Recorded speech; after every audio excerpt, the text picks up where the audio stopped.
DAX en weekly, nous sommes vendredi 27 mars et le calendrier aujourd'hui est vide. Je vous ai donc laissé les zones apparentes, celles qui m'intéressent, les zones de short au-dessus, évidemment, des 23 700, on invalide tout ça, mais jusqu'à ce plus haut là, hein, les 24 000, 4 100, on va aller voir ce que nous proposent les POI en H4.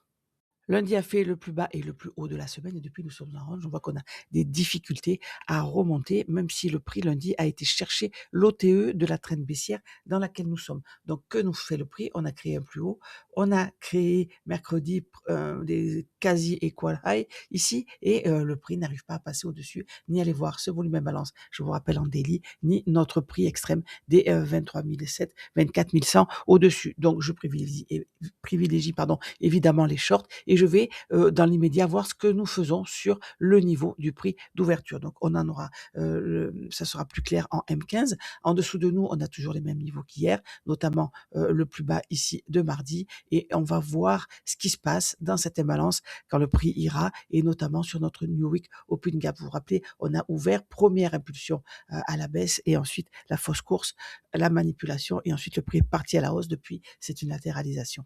Donc à M15, voilà la latéralisation dans laquelle je parle. On va zoomer sur les bougies évidemment, mais c'est pour voir le look un petit peu de cette semaine avec ce plus haut bas, ce plus bas et ces deux niveaux qui ont été cassés encore une fois. Est-ce que ce niveau-là était la manipulation baissière pour partir à la hausse? J'ai un petit doute évidemment parce qu'on n'a pas réussi à aller chercher ces niveaux, et encore moins ce point médian du volume imbalance. Vous vous rappelez, on l'a vu en début de semaine. Donc plus près de moi, si le prix est ici, si je pars vers la gauche, évidemment, ma liquidité extrême sera celle-ci en haut et celle-ci en bas. Et au-dessus, j'ai là le plus haut de mercredi. Alors, le zoom sur le M15, dans l'immédiat, on constate que le 8h30 est sous le prix de New York, qu'on a ouvert le prix à minuit New York, on a pris l'Asian High sans réussir à aller chercher évidemment ce plus haut d'hier créé hier soir et le prix repart à la baisse. Donc évidemment, tout nous, on va surveiller cette imbalance que je n'ai pas encore tracée, le plus bas de l'Asian et le plus bas d'hier. Concernant le plan d'hier, on attendait cette zone-là pour short et comme nous faisions notre plan ici en pré-open de Londres, on attendait ce short-là pendant Londres. Évidemment, on ne l'a pas eu. On a eu ça a frôlé l'entrée. On l'a eu plus tard. On l'a eu pendant la New York Kill Zone. Donc, petit zoom explicatif. Pendant Londres, on avait, vous vous rappelez ce breaker ici qui est un breaker M15, on le travaille. Le prix remonte chercher ce plus haut, hein, ce pré-open, mais on n'arrive pas à atteindre mon niveau dessus. Et là, on a notre setup avec ce premier breaker très très vite en M1 qui n'était pas valide pour moi parce qu'on avait ces equal high et que j'attendais mon niveau au-dessus. Par contre, là, à ce moment-là, on avait un setup baissier. Je me suis dit, c'est trop tard, je vais attendre encore un peu. J'ai quand même mes equal high, ce n'est pas le moment pour moi. Après, on avait des shorts à prendre, il y en a qui les ont pris et qui ont fait une très belle journée. Ensuite, on a ce même setup. J'avais même mis ça pour me conforter et le prix va chercher le niveau. Mais regardez, on n'a pas le niveau de TP, hein. Je vous rappelle que c'était ça, le niveau attendu, le niveau rouge ici. Et c'est plus tard, pendant New York, que le prix va chercher mon niveau.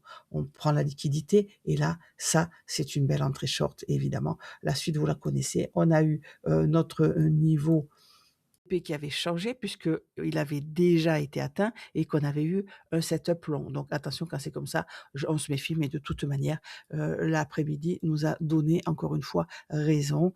C'était un petit peu plus long pour y arriver, mais le trade était là. Et c'est cette belle mèche haussière là que fait le prix? Eh ben, il va tout simplement tire les vendeurs qui avaient eu leur niveau ici et qui n'ont pas pris leur TP sur le niveau attendu, c'est-à-dire la liquidité.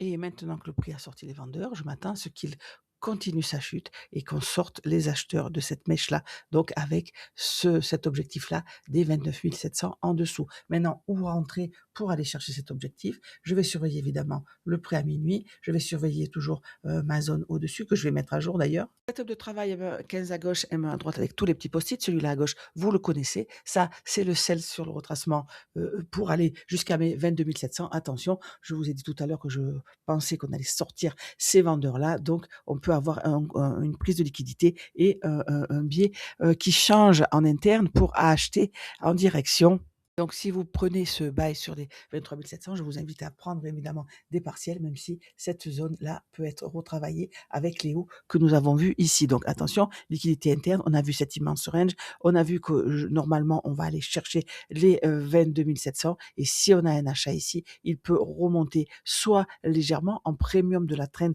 que nous venons de faire, soit aller chercher ce plus haut ici, le plus haut de la nuit, hein, d'aujourd'hui, c'est-à-dire les 22 973 ou les niveaux dessus qu'on a vus précédemment. Je vous souhaite bonne trade et je réponds à vos questions posées sur Discord, même s'il y a un petit décalage.